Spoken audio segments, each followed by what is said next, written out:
Pemirsa, pelatih timnas Garuda Patrick Kluivert memanggil 32 pemain untuk pemusatan latihan di Bali mulai Senin 26 Mei 2025. Timnas Garuda dijadwalkan merampungkan putaran ketiga kualifikasi Piala Dunia 2026 zona Asia pada 5 Juni melawan Tiongkok dan 10 Juni nanti melawan Jepang. Pemusatan latihan lebih lama dibanding laga melawan Australia dan Bahrain bulan Maret lalu. Sejumlah pihak menyebutkan timnas Garuda diuntungkan dan salah satu yang beranggapan demikian adalah analis sepak bola Haris Pardede yang sudah kami hubungi melalui sambungan Zoom. Bung Harpa, apa kabar? Ya, halo. Terima kasih Bung Harpa sudah bergabung bersama kami. Anda bilang timnas kita diuntungkan. Apa sebabnya, alasannya Bung? Ya, tentunya persiapan kali ini lebih lama. Ya, mungkin waktu ada sekitar 10 hari sebelum kita nanti akan menghadapi China di Gelora Bung Karno tanggal 5 Juni. Sejumlah pemain juga sudah selesai kewajibannya di klubnya masing-masing. Hanya ada beberapa klub mungkin yang masih akan bertanding ya, seperti Hilgers misalnya. Karena semalam di playoff UEFA Conference League dia timnya menang 3-2 dari NEC Nijmegen, meskipun di in contrary berarti ada Calvin Verdong di sana kan yang sudah selesai kewajibannya, bisa juga terbang secepatnya nanti ke Bali. Ya walaupun Hilgers juga keadaannya kita tahu masih belum fit 100%, kita nggak tahu kondisi cedera terakhir seperti apa. Kemudian dua lagi yang pemain akan mepet gabung dan masih tanda tanya yaitu Sandy Walsh. Sandy Walsh satu memang dia masih kemarin cedera, tapi kita nggak tahu cederanya separah apa, dan masih ada main Yokohama masih main nanti tanggal 31 Mei kalau saya nggak salah, akhir bulan inilah gitu ya. Dan Martin Paes juga sama akhir bulan ini masih main. Dan dari informasi yang saya terima kalau tidak ada aral melintang dia akan tiba di Indonesia tanggal 2 Juni. Meskipun Paes memang saya tahu juga tanggal 5 Juni dia nggak akan main ya karena Emil yang akan turun di sana. Jadi persiapan lebih bagus dan PSSI juga kita harus berikan apresiasi, mereka mempersiapkan TC di Bali. Beberapa pemain juga sudah di sana mengajak keluarganya, jadi mudah-mudahan dengan TC atau persiapan lebih panjang dan lebih nyaman, mudah-mudahan pemain bisa lebih fokus 100% memberikan yang terbaik lawan China nanti. Kalau ada nama-nama yang mepet datang di Bali, apakah masih tetap menambah keberuntungan timnas kita, Bung Harpa? Ya nggak masalah ya, karena keadaannya memang seperti itu. Yang penting yang ada bisa langsung bergabung, yang memang nggak bisa langsung ke Jakarta. Karena dari informasi yang saya terima, para pemain itu akan kembali ke Jakarta tanggal 1 Juni. Karena mereka akan mempersiapkan serangkaian persiapan final tanggal 4 yang udah pasti mandatori, ada official training atau pitch testing istilahnya kalau di UEFA, dan kemudian tanggal 5 Juni main. Jadi nggak ada masalah ya, yang penting ini berbeda jauh waktu kita menghadapi Australia dan Bahrain. Persiapannya hanya mereka berkumpul H-1 full, itu pun ada beberapa pemain yang baru sekali atau 2 kali tampil begitu. Jadi ini should be better than previously. Ditambah lagi mungkin lokasi Pulau Dewata Bali, siapa tahu menambah tuah timnas Garuda kita, menurut Anda seperti itu?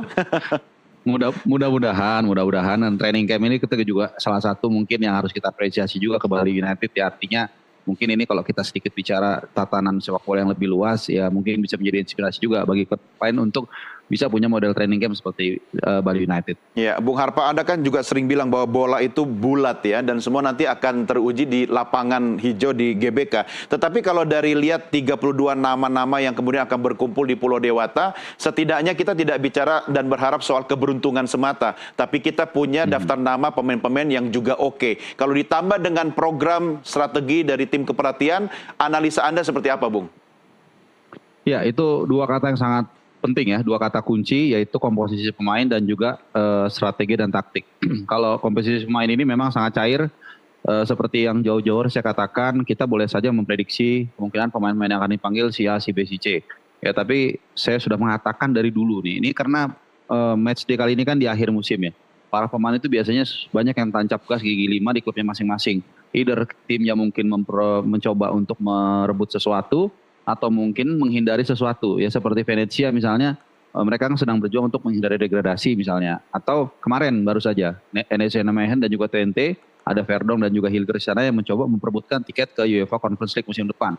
Ya biasanya mereka akan agak sedikit all out, agak sedikit full force, dan kadang-kadang di situ mereka cedera, dan itu sudah terjadi dengan beberapa pemain, Sandy Walsh, Hilgers, dan ya ada beberapa pemainnya lagi lah yang memang terpaksa ya harus cedera begitu ya, karena mungkin agak dipompa kemampuannya. Dan yang kedua tadi soal strategi jujur kalau saya boleh menilai ini akan bertumbuh nanti kepada Alex Pastoor ya, karena memang sejak awal ketika duet pelatih ini ditunjuk pun Patrick Kluivert dan Alex Pastoor, teman-teman saya menghubungi teman-teman saya yang di Belanda, rata-rata mereka kaget. Saya juga jujur awalnya kan nggak tahu loh kenapa kaget. Iya, itu Alex Pastoor harusnya biasanya tuh lebih lebih apa ya, lebih punya CV bagus lah mentereng sebagai pelatih. Oh tapi mungkin kita tahu Patrick Kluivert punya nama besar yang dianggap bisa menghandle ruang ganti. Nah makanya kita akan bertumbuh pada Alex Pastoor nih, akan banyak memberikan masukan kepada Patrick Kluivert, dan itu sudah dibuktikan ketika kita kalah di pertandingan pertama lawan Australia, ketika kita bermain terlalu offense, kemudian di pertandingan kedua kita lebih pragmatis,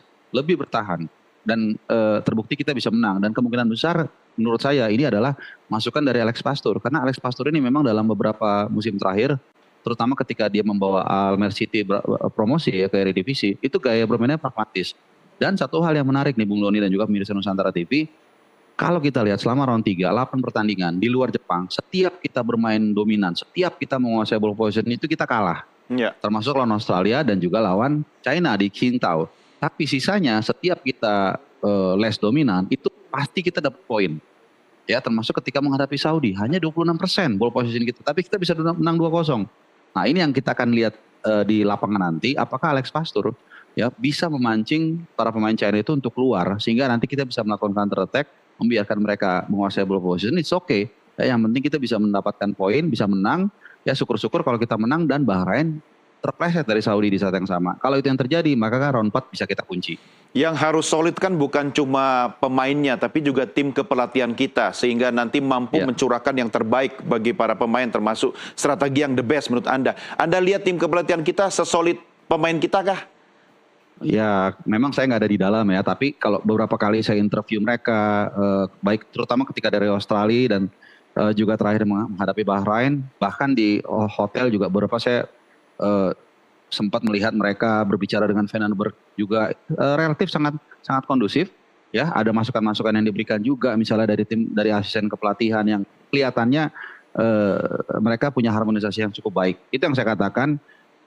Ketika di Australia ini terlihat sekali sentuhan strategi dari touchingnya dari seorang Patrick Kluivert. Dia mantan striker, bermain lebih menyerang, tapi doesn't work, kemudian berubah menjadi lebih pragmatis, lebih taktis di laga kedua dan kita memperoleh kemenangan. Jadi di situ kita bisa melihat ya bagaimana diskusi yang terjadi di ruang ganti, walaupun kita nggak ada di sana, tapi kelihatannya ini cukup positif. Dengan jangan lupa ya mereka ini kan udah lama kenal sebenarnya satu sama lain. Ya sama-sama besar di Belanda, umurnya juga mungkin ya Alex Pastoor agak lebih senior lah, Vandenberg juga. Cuman kan mereka satu kolam, satu area. Jadi mereka sudah paham satu sama lain. Ada perbedaan itu biasa. Tapi Etienne, 2 pertandingan ini sejauh ini kita sudah on the track dengan meraih 3 poin dari Bahrain. Bung Harpa, kalau kita analisa chemistry pemain ditambah dengan chemistry tim kepelatihan, harusnya lebih solid dong. Komentar Anda? Iya pasti. Karena kan para pemain ini sudah relatif sudah cukup lama mengenal satu sama lain. Terutama di beberapa area ya. Ada juga yang memang kita masih harus katakanlah banyak beradaptasi. Misalnya gini, yang paling saya rasa hampir semua netizen ini sepakat. Misalnya di lini belakang, trio itu hampir semua rata-rata mengatakan jangan diganti, udah solid. Justin Upler, Jahit Ses dan juga Rizky Ridho misalnya. Kemudian di kiri juga Calvin Verong, udah lah itu kita nggak usah habiskan waktu untuk berdebat soal itu. Nah mungkin di kanan ini yang agak sedikit ada isu lah gitu. Kevin Dix bagus. Ya, meskipun dia butuh sedikit penyesuaian, wajar karena dia baru bermain 2 kali lawan Jepang dan juga lawan Australia. Kemudian terakhir lawan Bahrain ya kalau saya nggak salah ya 3. Jadi kalau dia nggak terlalu tune in nggak masalah, tapi dia punya skill yang mumpuni. Nah masalahnya dia kan cedera. Ya kemudian Sandy Walsh juga kita belum tahu. Mungkin ini satu isu tersendiri. Di tengah Tom Hyle dan Joe Pelupesi, saya pikir kalau nggak ada cedera ini juga udah pasti firm. Di depan target man oleh Romani juga sudah firm. Mungkin di second line-nya. Karena kebetulan Ragnar tidak bisa main, Marcelo tidak bisa main. Nah kira-kira siapa yang menggantikan ini sangat variatif. Jadi secara umum mungkin 70% di area-area tersebut yang saya sebutkan sudah oke. Tapi memang ada 20-30% yang kita masih akan diskusikan. Bahkan tim kepelatihan pun masih akan mendiskusikan. Karena memang mungkin ada pemain yang katakanlah mesti perlu adaptasi. Atau memang tidak bisa tampil seperti posisi Ragnar dan Marcelo yang harus diganti dengan pemain yang benar-benar pas menghadapi China nanti. Artinya kemungkinan besar Kevin Dix tidak bisa turun karena masih cedera begitu? Sangat 50-50 karena dari awal musim pun dia memberikan pernyataan saya akan mencoba bekerja keras. Artinya kan tantangannya besar. Dan kedua, dari informasi yang saya terima, list konfirmasi kedatangan itu dia masih TBC, jadi to be confirmed. Artinya ini memang masih abu-abu. Jadi nanti kan pengumuman pemain itu 30 itu yang benar-benar firm itu diumumkan H-7, tanggal 30 Mei kalau saya nggak salah. Nah di situ baru nanti akan dilihat nih Bung Doni. Kalau memang tim dokter mengatakan go ahead lampu hijau, maka dia akan dimasukkan. Karena Kevin Dix tetap punya kemampuan luar biasa. Tapi kalau memang secara kebugaran dia tidak memungkinkan ya akan dicoret, digantikan pemain lain. Jadi beberapa pemain masih menunggu H-7 untuk ditetapkan 30 pemain yang akan tampil menghadapi China dan juga menghadapi Jepang. Baik, Bung Harpa, kita istirahat sejenak, nanti kita lanjutkan di segmen berikutnya karena saatnya sekarang pemirsa sudah masuk waktu maghrib untuk Jakarta dan sekitarnya. Kami segera kembali sesaat lagi.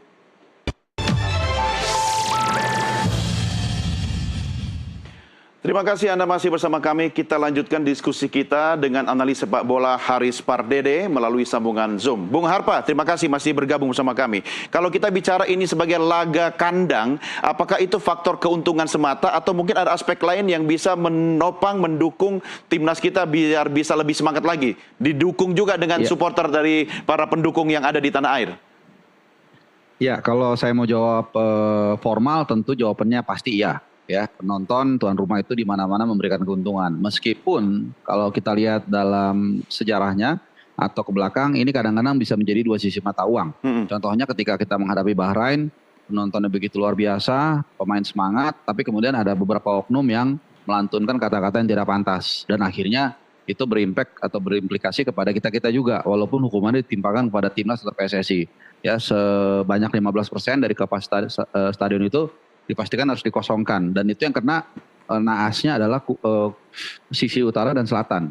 Ini kita tahu adalah the real supporter ya menurut saya, orang yang datang ke stadion benar-benar mendukung 1000% tim nasional kita. Mereka kadang-kadang membelakangi permainan untuk menjadi capo atau mendukung atau melantunkan cancan dukungan mereka. Belum lagi nanti koreo yang waktu itu yang tulisannya show your dignity ya. Jadi mereka pun nanti juga kabarnya akan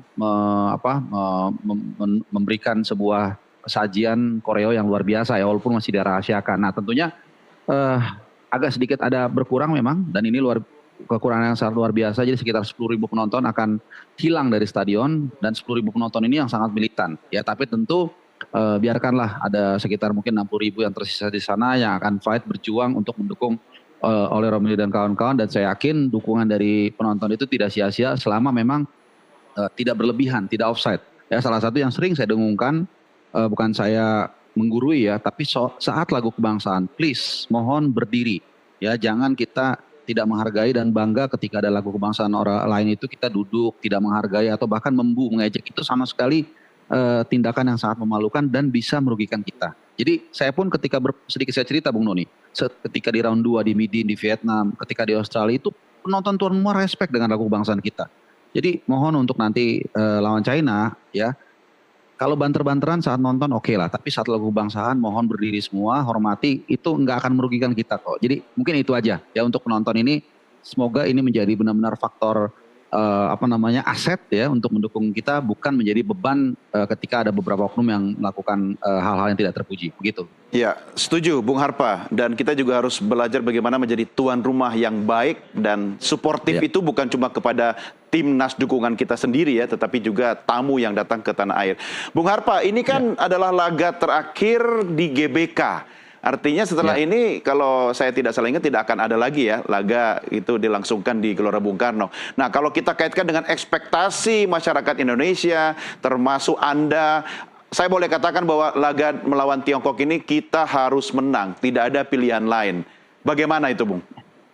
Iya memang itu saya setuju sekali ya. Ini adalah laga mungkin kalau saya boleh gambarkan ini pertandingan terbesar dalam sejarah Republik kita. Kenapa? Karena kalau kemenangan itu bisa menuntun kita, berpotensi besar kita untuk lolos round 4. Tidak otomatis memang. Seperti yang saya katakan di awal, di perbincangan kita, masih ada hasil lain yang harus kita intip juga, Bahrain dan Saudi. Tapi kalau kita menang, maka peluang itu sangat besar. Meskipun juga belum pasti juga. Gitu. Karena kenapa? Karena lawan kita itu terakhir itu Jepang. Iya.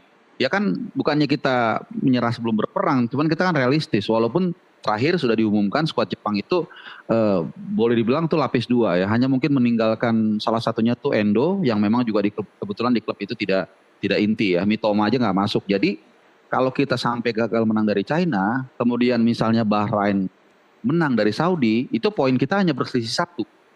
Walaupun kita unggul 1. Nah sementara Bahrain nanti pertandingan terakhir lawan China. Home, kita lawan Jepang. Nah kalau sampai Bahrain menang, kita lawan Jepang seri atau kalah, kita bisa lepas round 4. Nah makanya saya bilang lawan China itu sangat penting, all out. Ya kasarnya beginilah, kalau lawan Jepang menang, ya kemudian lawan China menang, kemudian lawan Jepang kita kalah, ya udah itu mungkin maksimal. Artinya kita bisa memahami lah, calculated loss lah kalau lawan Jepang.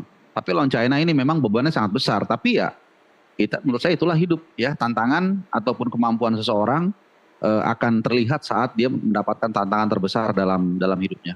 Ya, kalau yang kita hadapi Tiongkok sekarang kan pasti sudah beda juga dengan laga sebelumnya. Nah, analisa Anda terhadap yang kita hadapi sekarang ini seperti apa? Meski kita juga beda sekarang, jauh lebih baik kan?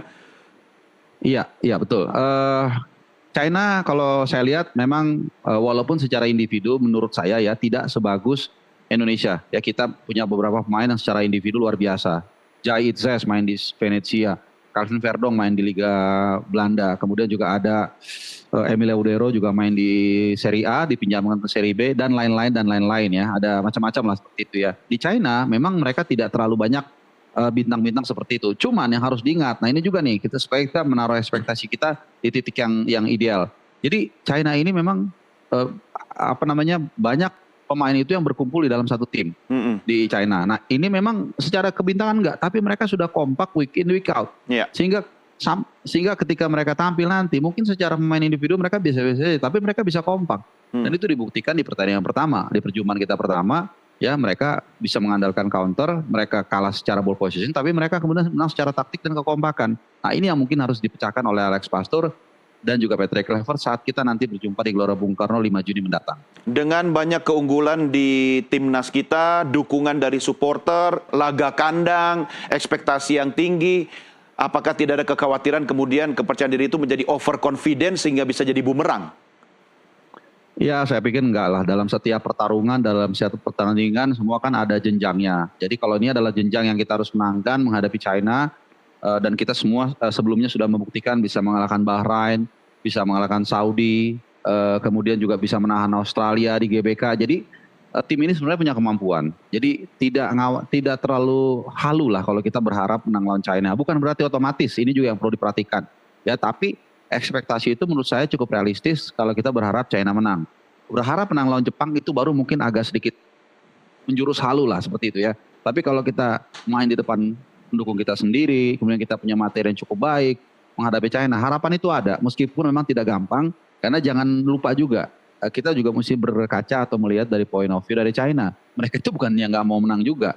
Saya masih ingat betul Bung Doni ketika kita bertemu mereka di Qingdao, kebetulan saya hadir di sana, hadir di press conference juga, itu mereka baru kalah 3 kali berturut-turut, 0 poinnya, saya masih ingat. Waktu itu kita habis lawan Bahrain, kemudian menghadapi China itu dengan percaya diri yang sangat tinggi. Wah ini pasti kita bisa menang. Dan di konferensi pers itu yang hadir itu luar biasa membludak wartawan China. Tekanan ada di sana, nah ini dia perbedaannya, tapi mereka kompak. Jadi saya masih ingat di depan stadion itu, mereka membagikan entah dari mana baju-baju berwarna merah itu secara gratis kepada fans. Makanya kalau misalnya kita masih ingat itu satu stadion itu merah semua. Itu artinya apa? Ketika mereka tersudut, ketika mereka ada di pinggir jurang, mereka malah kompak dan hasilnya mereka akhirnya bisa bounce back. Akhirnya mereka menang 2 kali berturut-turut dan saat ini peluang mereka masih hidup. Nah ini yang saya mau katakan bahwa China ini juga punya motivasi yang besar dalam diri Branko Ivankovic. Ada tekanan di sana.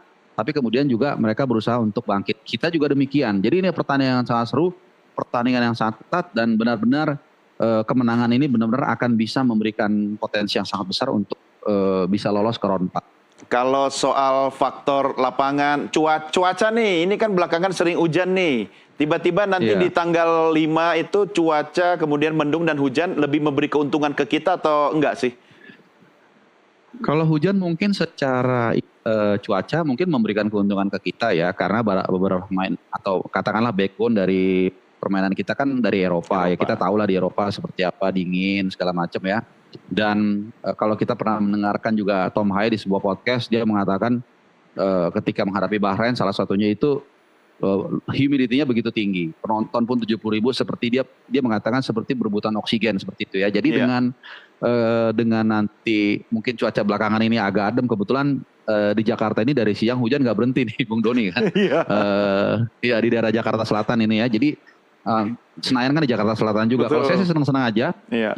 Dan kebetulan nanti mainnya 8.45 malam. Iya. Jadi mungkin syahdu ya. Syahdu dingin. Jadi mudah-mudahan juga penonton nggak terlalu kepanasan. Jadi saya senang-senang aja. Tapi mungkin ya lapangan. Nah ini kita nggak tahu nih. Mudah-mudahan lapangan kalaupun hujan ataupun mungkin basah. Misalnya hujan sebelumnya. Tapi lapangan tidak terganggu sehingga pertandingan bisa menarik untuk kita saksikan. Iya, kalau Gitu. perlu kita giring, kita banyakin pawang hujan biar hujan mengguyur GBK, Bung Harpa. Anda berangkat ke Bali kapan? Kenapa? Ada rencana mau ke Bali nggak lihat teman-teman latihan di sana? Ada rencananya tanggal 26 saya akan terbang ke sana dan seperti biasa kalau Bung Doni ngubungin saya akan selalu setia untuk Itu tujuan saya, itu tujuan saya Bung Harpa. Oke Bung Harpa, saya mau tahu hasil atau prediksi Anda nanti kita akan unggul di angka berapa atas Cina?